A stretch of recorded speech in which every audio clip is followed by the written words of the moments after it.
something on the History Channel the other night on the American Revolution.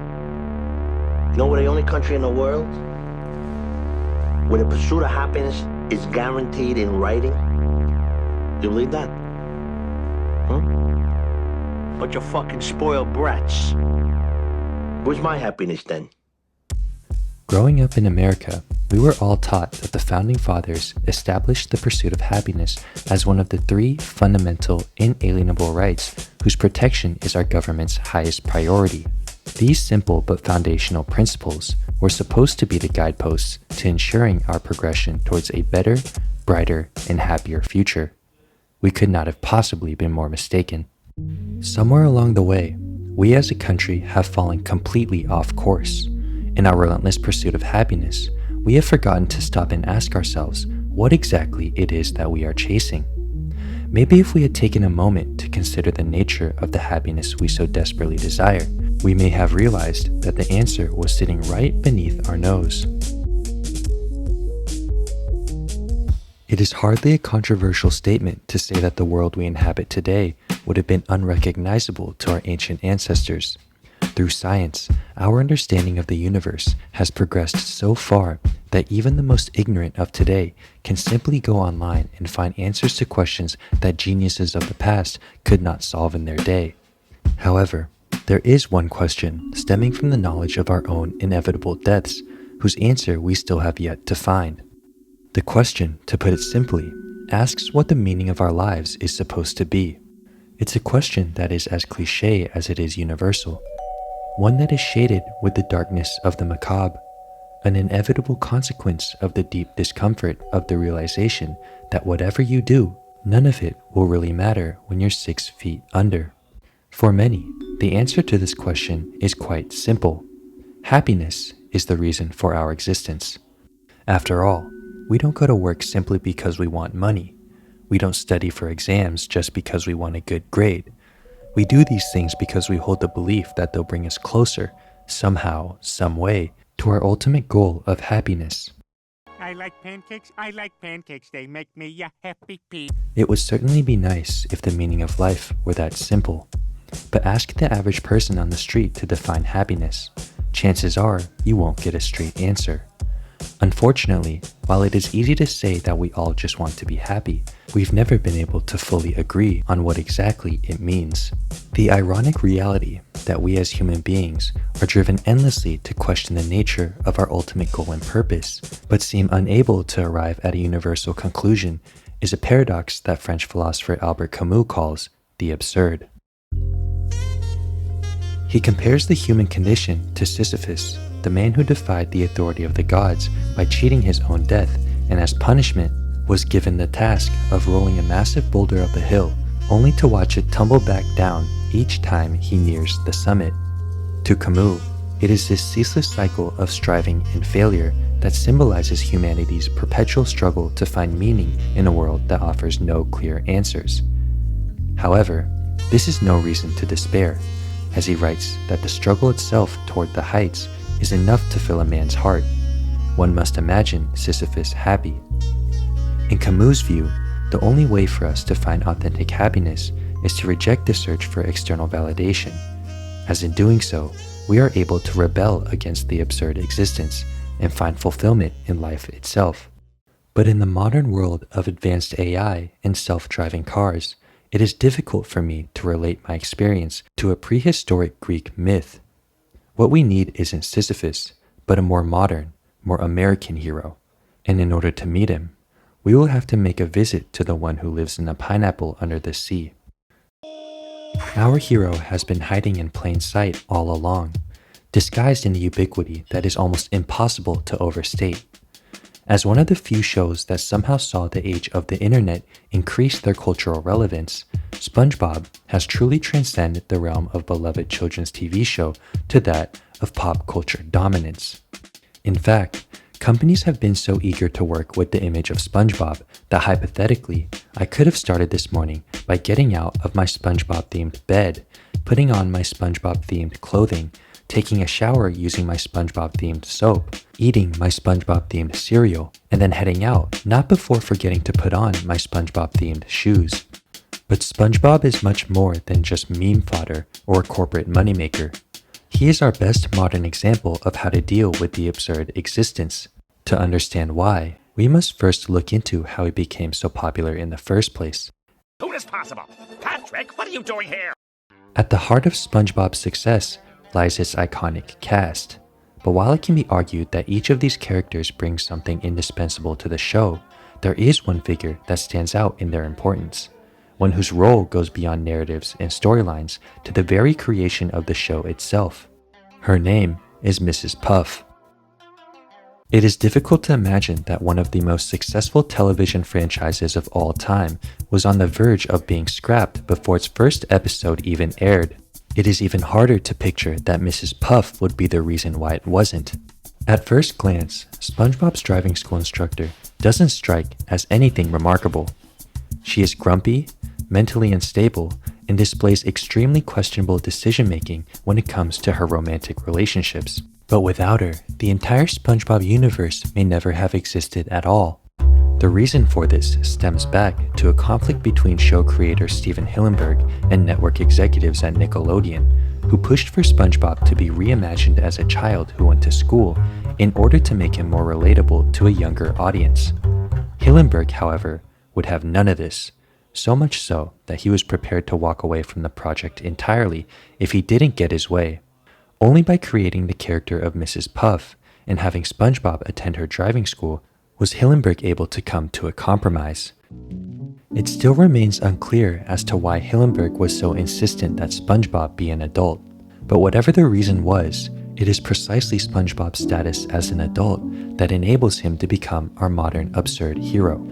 On the surface, SpongeBob may seem like your ordinary, run-of-the-mill children's cartoon character, one whose happy, innocent, and boundlessly optimistic nature present him as a character that can only exist under the blissful ignorance of childhood. But beneath the surface of this youthful appearance lies a character with an awareness of the absurd that only maturity can provide. And the closer you look, the clearer it becomes. It is especially in times of hardship in which we are forced to confront the absurdity of our lives. In these sobering moments of loneliness, alienation, or rejection, we cannot help but ask ourselves what the purpose of it all really is. A question that perhaps no one should be more familiar with than SpongeBob. He works a prospectless, dead-end job flipping burgers at the Krusty Krab. Besides his pet snail Gary, SpongeBob's home is a barren wasteland. He has no spouse and no children. Not one person to greet him when he comes home after a long day of being demeaned by a boss that sees him as nothing more than a cog in a machine. He has just one ultimate goal, earning his driver's license, but he fails, time and again, perpetually stuck attending the driving school taught by none other than Mrs. Puff. He's not strong, he's not cool, he's not smart, and he's not respected. And yet, he possesses what perhaps no other character in the show has: genuine happiness. Take a character like Squidward, for example. His life is almost a direct mirror image of SpongeBob's. He too works a menial job as a cashier at the Krusty Krab. He too lives a solitary existence. And he too has an aspiration that lies painfully out of reach. All of this has made him deeply unhappy, creating a stark contrast between him and the unrelenting optimism of SpongeBob, despite their near identical circumstances. Perhaps this is the reason why SpongeBob has been able to remain so culturally relevant. As kids, we related to SpongeBob's playful innocence, but as we've grown up, many of us begin to relate more with characters like Squidward, whose cynicism mirrors the disillusionment of a generation born in a country that has sold them a misleading version of what it means to be happy. Indeed, just 9 years before the first episode of SpongeBob aired, the last barrier to America's march towards utopia was supposed to have fallen. With America at the helm, the free market was supposed to put us on the highway to a better, more advanced, and most importantly, happier way of living. But that was over 3 decades ago, and it's time to question whether the free market will ever deliver on its promise. If there is anything the subject of economics is known for, it is of its seeming dedication to building the largest collection of jargon possible. However, utility, The satisfaction that one gains from the fulfillment of their desires is one that we cannot allow to be obscured. This is because, according to standard economic theory, the reason for our actions always boils down to the belief that they'll bring us closer, somehow, some way, to our ultimate goal of utility.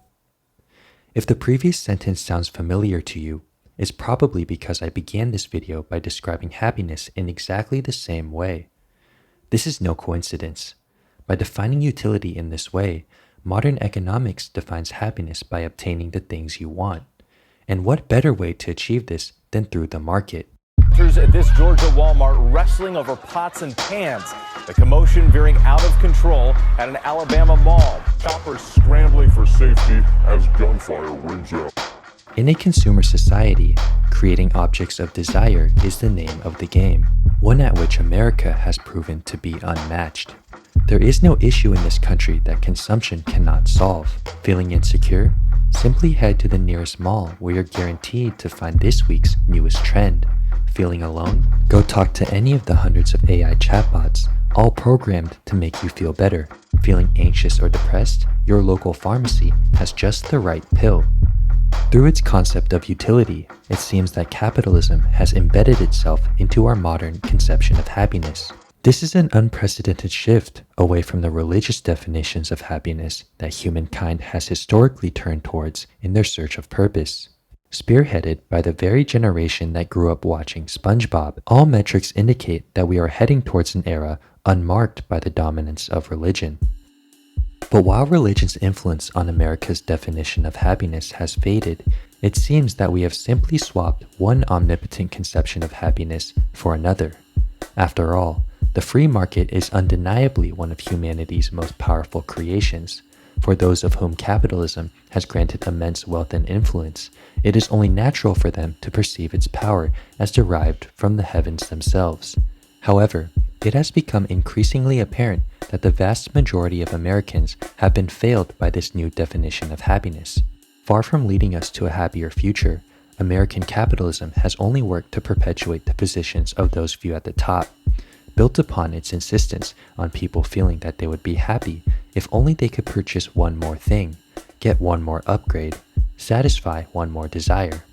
By giving birth to the most potent consumer society the world has ever seen, America has simply substituted the chains it once relied on for the much stronger bonds of desire, realizing that it is much easier to keep someone working in the palm of your hand if you dangle their desires just beyond their reach. To Camus, the failure of capitalism to deliver us happiness is no surprise. The absence of such universal definitions is precisely what characterizes the absurd, and America is no exception. In many ways, SpongeBob's world of the Bikini Bottom reflects that of modern America. The residents of Bikini Bottom mindlessly chase the trends created by consumer culture.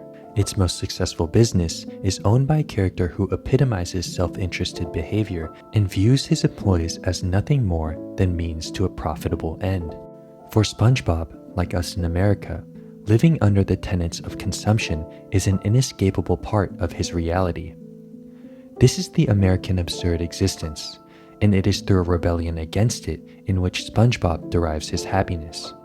Each episode resets time in the SpongeBob universe, meaning that any progress done in the previous episode is rendered null by the time the next one begins. He will never get his driver's license, never leave the confines of Bikini Bottom, and he will spend his entire life working at the Krusty Krab.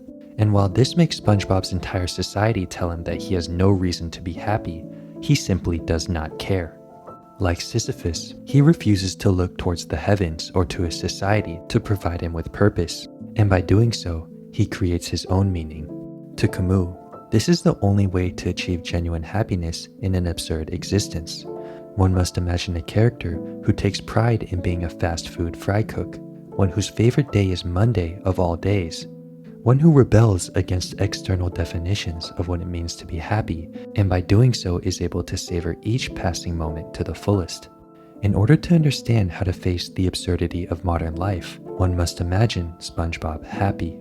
By staring back at the absurd existence with a smile on his face, SpongeBob illuminates one important aspect when it comes to our essential question. He shows us that when it comes to happiness, It is only the pursuit that is guaranteed.